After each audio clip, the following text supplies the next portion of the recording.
நண்பர்களே வணக்கம். இன்றைக்கி என்னன்னு கேட்டிங்கன்னா, நம்ம வந்து 2 நாள் ட்ரிப் வந்து அசாம் வரைக்கும் போயிருந்தோம். அது வந்து எதுக்குன்னு கேட்டிங்கன்னா, ஒரு சின்ன ட்ரிப்பு தான். 3 பேர் போயிருந்தோம். அது நான் ஆல்ரெடி வீடியோவில் போட்டிருப்பேன். அதுக்கப்புறம் பெரிய வீடியோ தான் அப்லோட் பண்ணுறேன். இது வந்து அந்த நம்ம வந்த இடம் பார்த்தீங்கன்னா, ஹஃப்லாங் அப்படிங்கிற ஒரு இடத்துல பார்த்தீங்கன்னா, மார்க்கெட்டை கவனிச்சோம். இது மார்க்கெட்டில் கேட்டிங்கன்னா, இந்த ஒரு விஷயம் தான் எனக்கு உறுத்துச்சு. இது என்னதுன்னு கேட்டிங்கன்னா, வண்டு. என்ன வண்டுனே தெரில. சாக்கு சாக்கா கட்டி வச்சிருந்தாங்க. இது அப்படியே அப்படியே சாப்பிடலான்னாங்க. அது எனக்கு ஒத்துக்கல. இது எப்படி தான் சாப்பிடுவாங்க, என்ன தான் பண்ணுவாங்கன்னு எனக்கும் தெரியல. ஏன்னா கேட்டிங்கன்னா, நாங்கள் 3 பேர் வந்திருந்தோம். 3 பேருமே தேடி பார்த்தோம். இது வீடியோ எடுக்கும்போது நான் பேசலை. ஏன்னு கேட்டிங்கன்னா, நமக்கு லாங்குவேஜ் தெரியாது. எல்லாருமே இங்கே ஹிந்தி பேசலை. எல்லாருமே அசாமீஸ்னு ஒரு லாங்குவேஜ் பேசுகிறாங்க, லோக்கல் லாங்குவேஜ். இப்போ அது கொஞ்சம் நமக்கு ஒன்றுமே தெரியாது. நம்ம இங்கிலீஷில் கூட எதுனா ஒரு 70% பேசிடலாம். ஆனால் இவங்க பேசுகிறது எல்லாமே அசாமீஸ்னு சொன்னாங்க. இது வந்து எப்படி தெரியும்னா, டிரைவர் அப்படி நம்ம கூட வந்த டிரைவர், நம்மளை கூட்டிகிட்டு போன டிரைவர் வந்து கொஞ்சம் கேட்டோம். அந்த டிரைவர்கிட்ட கொஞ்சம் அவருமே கொஞ்சம் ரெக்கார்டான ஆள் தான். ஒரு சின்ன பையனாக இருந்தார். அதெல்லாம் கேட்டோம். அதில் சரி ஓகே அப்படின்னு சொல்லி, இது வந்து என்ன லாங்குவேஜ்னு கேட்கும்போது அசாமீஸ்னாங்க. அப்புறம் ஹிந்தி இல்லையான்னு கேட்டோம். இல்லை ஹிந்தி இல்லை, ஹிந்தி வேறு மாதிரி இருக்கும். இது வந்து நம்ம கேட்டது வந்து ஒன்றே சரளமாலாம் ஒன்றும் கேட்கல. அவங்கக்கிட்ட கேட்கு நம்ம புரிய வைக்கிறதுக்குள்ளே ரொம்ப நேரம் ஆகிட்டுது.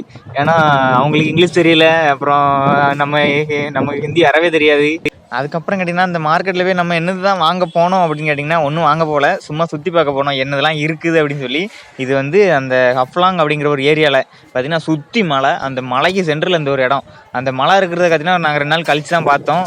அவ்வளோ மலை. அந்த பள்ளத்தில் இந்த ஒரு சந்தை இருக்குது. அந்த சந்தை தான் இன்றைக்கி பார்க்க போனோம். சந்தையை பார்த்திங்கன்னா நல்லா ஒரு ரொம்ப கூட்டம், ஏகப்பட்ட கூட்டம் இருந்துச்சு. இப்போ அசாமுக்கு வந்திருக்கோம். நம்ம வந்து நிறைய இடங்கள் இருக்குது சுற்றி பார்க்குறதுக்கு, வீடியோ போட்டிருக்கு. நம்ம வந்து அந்த ஒரு ஃபார்மிங் அந்த ரிலேட்டடாக தான் வீடியோ போடுறோம். அதனால் அந்த ஒன்றை தான் எடுக்க முடியும். மற்ற எதுக்கும் நமக்கு இன்ட்ரெஸ்ட் கிடையாது. அப்புறம் நம்ம வந்து வீடியோ எடுத்து முதல்ல ஏன் பேசலைன்னு கேட்டிங்கன்னா, அந்த சந்தையிலேருந்து அவ்வளோ இடத்துலேருந்து பேசும்போது கொஞ்சம் முடியாது. ஏன்னு கேட்டிங்கன்னா, நம்ம வந்து இப்போதைக்கு அந்நியர்கள் அந்த அசாமை பொறுத்தளவில். இப்போ நம்ம ஊரில் இருக்கும்போது பார்த்தீங்கன்னா, ஒரு ஹிந்திக்காரன் யாரோ ஒருத்தர் வராங்க, வந்துட்டு ஒரு புது லாங்குவேஜில் வந்து செலவுலன்னு பேசிட்டு ஒரு வீடியோ எடுத்துகிட்டு போகிறாங்க. எவனாவது ஒருத்தன் அலோவ் பண்ணுவானா? நீங்களே சொல்லுங்கள். நம்ம ஊரில் அலோவ் பண்ணுவாங்க, அது ஒரு பெரிய விஷயமா இருக்குது. ஆனால் அதுனா நம்ம அப்படி பண்ணலை. ஏன்னு கேட்டிங்கன்னா, எவனுக்குமே தெரியாது நம்ம லாங்குவேஜ் தமிழுங்க. ஆனால் தமிழ்னாலே என்னன்னு தெரியாது நிறைய பேருக்கு. நாங்கள் இருந்ததை பொறுத்து சொல்கிறோம். தமிழ்நாடு எங்கே, சென்னைன்னோம், அதெல்லாம் ஒன்றும் புரியலை. அப்புறம் பார்த்தீங்கன்னா, லேபர்களுக்கு நிறைய பேருக்கு தெரியுது. நாங்கள் வந்து ஒரு 10 பேர் தான் வாலிப பசங்களை மீட் பண்ணியிருப்போம். அதில் 2 பேர் 3 பேர்கிட்ட சொல்லிட்டாங்க, சென்னையா தெரியும், நான் ஹோட்டலில் வேலை பார்த்துருக்கேன், ஹோட்டல் காம்கரோ அப்படின்னு. அதுவே தெரிஞ்சுக்கிட்டு நமக்கு அவனை சொல்கிறது. அதுக்கு ரொம்ப புரியல. அதுக்கு நிறைய கத்தி அதெல்லாம் வச்சுருந்தேன். இங்கே உள்ள கத்தி எல்லாமே மாடலாக இருந்துச்சு. அதுக்கு நான் சந்தைக்கு போனது மெயின் என்னென்னா, நம்ம ஊரை விட இங்கே என்ன டிஃப்ரெண்ட் இருக்குன்னு பார்க்குறதுக்கு தான். பார்த்தீங்கன்னா, நம்ம ஊரோட டிஃப்ரெண்ட் என்னென்னா, அங்கே வந்து இந்த பீன்ஸ் அப்படிங்கிறது ஒன்று நிறைய இல்லை. அப்புறம் கத்திரிக்காய்ங்கிறது, அந்த ஒயிட் கத்திரிக்காய்லாம் அதெல்லாம் நம்ம ஊரில் விளையிறது, அதெல்லாம் அங்கே இல்லை. அதெல்லாம் வேஸ்ட்டு தான். அதுக்கு பார்த்தீங்கன்னா, இஞ்சி நிறையா போட்டிருந்தாங்க. இஞ்சி வந்து நல்லா அங்கே விளையும் போல். அதுக்கு பார்த்தீங்கன்னா, அந்த மிளகா மட்டும்தான் ஏகப்பட்டது இருக்குது. ஒரு கடையில் போய் நான் சாப்பிட்டுட்டேன். சப்பாத்தி தான் சாப்பிட்டேன். துவையல்னு சொல்லி ஒன்று வச்சேன், துவையல்னு. அந்த துவையில சாப்பிட்டதுக்கப்புறம் மனசே வெறுத்துட்டு, அப்படியே ஒரு வேப்பலையை அரைச்சி வச்சு அதில் ஒரு 15 மிளகா அரைச்சி வச்சா எப்படி இருக்கும், அப்படி ஒரு கசப்பு, அப்படி ஒரு உரப்பு. அதுக்கப்புறம் கேட்டிங்கன்னா, இந்த மூங்கிலோட அந்த புடப்பு இருக்குது தெரியுமா? அந்த மூங்கில்னா இதில் கீழே இருக்குது பாருங்க, இதுதான் மூங்கிலோட அந்த ஒரு குருத்து. அந்த மூங்கில் முளைச்சி வரும்போது புடப்பு, அந்த புடப்பை அள்ளி வச்சு பண்ணுறாங்க. அதுக்கப்புறம் கேட்டிங்கன்னா, நானும் நிறையா கடையில் போய் பார்த்தேன், என்னென்ன இருக்குன்னு. அப்புறம் பார்த்தீங்கன்னா, மூங்கில் ஏகப்பட்டது இருந்து, அப்புறம் கீரை ஐட்டங்களும் ஏகப்பட்டு இருந்து. என்ன கீரை இதெல்லாம் நமக்கு தெரியாது. அப்புறம் பார்த்தீங்கன்னா, எல்லாமே இங்கே கூட்டு பண்ணுறது தான். அப்புறம் சப்பாத்திக்கு நம்ம சாப்பிடக்கூடிய கூட்டில் வந்து ஏதாவது 1-2 மேக்ஸிமம் ஆட் பண்ணியிருப்போம். அதில் என்னெல்லாம் கேட்டிங்கன்னா, இங்கே இருக்கிறது பார்த்தீங்கன்னா, ஒரு கத்திரிக்காய் கிடையாது, ஒரு தக்காளி கிடையாது. உள்ள பார்த்தீங்கன்னா வெறும் கொண்டக்கடலை, அதுக்கப்புறம் கேட்டிங்கன்னா மஞ்சள் பொடி, அதுக்கப்புறம் கொஞ்சம் பொடி, அவ்வளோதான் போட்டிருந்தாங்க. அதுக்கப்புறம் கேட்டிங்கன்னா, நம்ம சந்தைக்கு வந்துட்டு என்னென்னு கேட்டிங்கன்னா, ஒரே ஒரு 2 அன்னாச்சி பழம் மட்டும் வாங்கணும். அந்த அன்னாச்சி பழம் எவ்வளோ, அது எப்படி வாங்கணும், அதெல்லாம் எனக்கு தெரியவே இல்லை. இப்போ பார்த்தீங்கன்னா, இது வந்து ஒரு நவதானிய கடை. ஃபுல்லாகவே நவதானியம்னா அந்த பாசிப்பருப்பு, பச்சை பருப்பு எல்லாமே இருந்துச்சு. கடுகு, மிளகு, வெந்தயம், சீரகம் எல்லாமே இருந்துச்சு. எல்லாத்தையும் பார்த்தோம். எல்லாத்தையுமே நம்ம அவர்கிட்ட கேட்க முடியாது. ஏன்னா அவருக்கு ஒன்றுமே தெரியாது. நம்ம லாங்குவேஜ் தெரியாது, அவருக்கு எல்லாமே தெரியும், நம்ம லாங்குவேஜ் தெரியாது. அதுக்கப்புறம் அந்த வண்டு தான் ஏகப்பட்ட இடத்துல ஒரு 4-5 இடத்துல கிட்ட குமிச்சு வச்சுருந்தாங்க. அதுக்கு பார்த்தீங்கன்னா, ஒரு சின்ன சுரைக்கா, அந்த சுரைக்காவோட ரேட்டு கேளுங்க நீங்களே.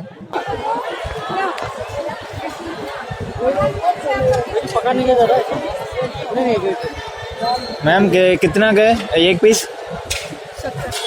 70 कितना इंग्लिश बोलो नंबर? 70 वो 70. ठीक है. हाँ, அந்த ஒரு சுரைக்கா குடுவை மாதிரி இருக்கக்கூடிய சுரைக்கா வந்து எவ்வளோன்னு சொல்லி கேட்கன்னு தோணுச்சு. அதெல்லாம் கேட்டேன். அவங்க பார்த்தீங்கன்னா ஹிந்தியில் சொன்னாங்க. அது எனக்கு தெரியல. ஏன்னா நம்ம ஒரு நாள் ஹிந்தி பார்த்தது கிடையாது, படித்தது கிடையாது, கேட்டது கூட கிடையாது. அதுக்கு பார்த்தீங்கன்னா அது 70 ரூபான்னு சொன்னாங்க, 70 rupees. அதுக்கு பார்த்தீங்கன்னா இந்த ஒரு சுரைக்காவும் இருந்துச்சு.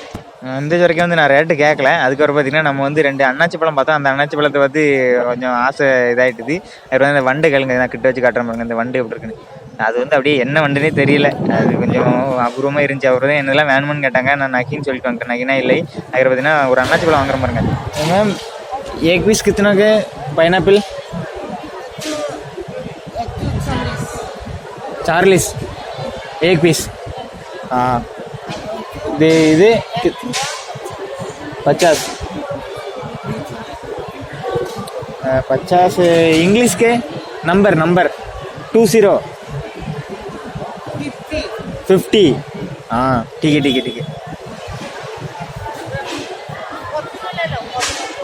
40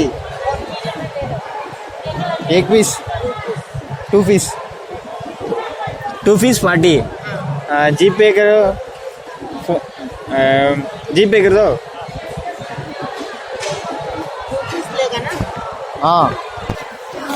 நண்பர்களே கேட்டிங்கன்னா நான் வந்து ஒரு பீஸ் தான் வாங்க போகிறேன்.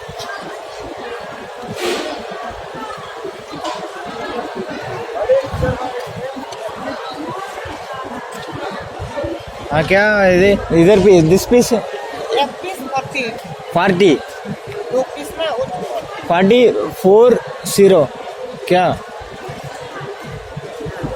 करेक्ट है ठीक है.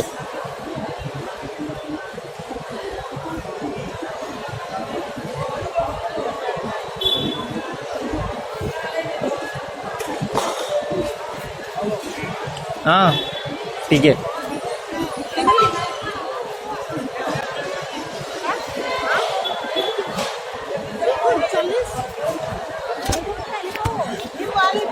அதை எடுத்துக்குவா. छोटा पाइनएप्पल போதுங்கிறீங்க. बस छोटा पाइनएप्पल बस हाँ छोटा पाइनएप्पल है जो हाँ और नहीं है हाँ है अदर साइड के छोटा उधर से ले हाँ एक सेकंड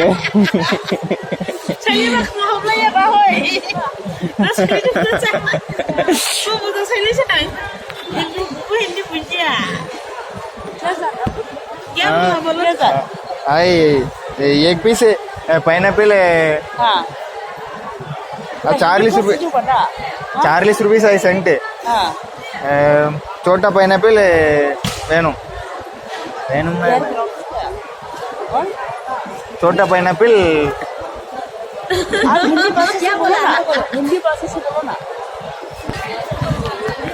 நண்பர்களே கடைசியாக வாங்கியாச்சு 2 பைனாப்பிள். எப்படியோ ஹிந்தியே தெரியாமல் வாங்கியாச்சு. பாருங்க ஹிந்தியா பெங்காலியா என்னன்னு சொல்லி எனக்கு ஒரு டவுட் இருந்துச்சு.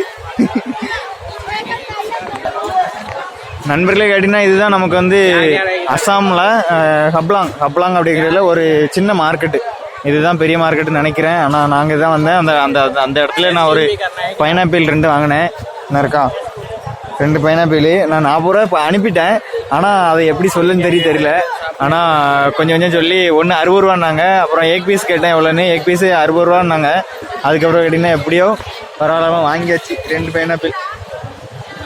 இனிமேல் ரூமில் போய் வெட்டி சாப்பிட வேண்டியதான். கேட்டிங்கன்னா நம்ம அதுக்கப்புறம் வெளியே வந்ததுக்கப்புறம் தான் என்னதெல்லாம் வேணும் எப்படி வாங்கணுங்கிறத நான் யூடியூப்பில் பார்த்து கற்றுக்கிட்டேனே. என்னதெல்லாம் கடையில் போய் வாங்கணுங்கிறத. அதுக்கு முன்னாடி வரைக்கும் நமக்கு தெரியாது. அதுக்கப்புறம் என்னெல்லாம் கேட்கணும் சாகிக்கே அப்படின்னா வேணும். அதுக்கப்புறம் எல்லாத்தையும் கற்றுக்கிட்டாச்சு. அதுக்கு பார்த்தீங்கன்னா இதுதான் இந்த சந்தை மார்க்கெட்டு. ஹப்லாங்லேயே இதுதான் ஒரு பெரிய மார்க்கெட்டு. ஹப்லாங் அப்படிங்கிற இடத்த நீங்கள் சர்ச் பண்ணி பாருங்கள். அசாமில் பங்களாதேஷ் பக்கத்தில் வரும். இன்னொரு அர்மேனியில் பார்க்கலாம். தேங்க்யூ.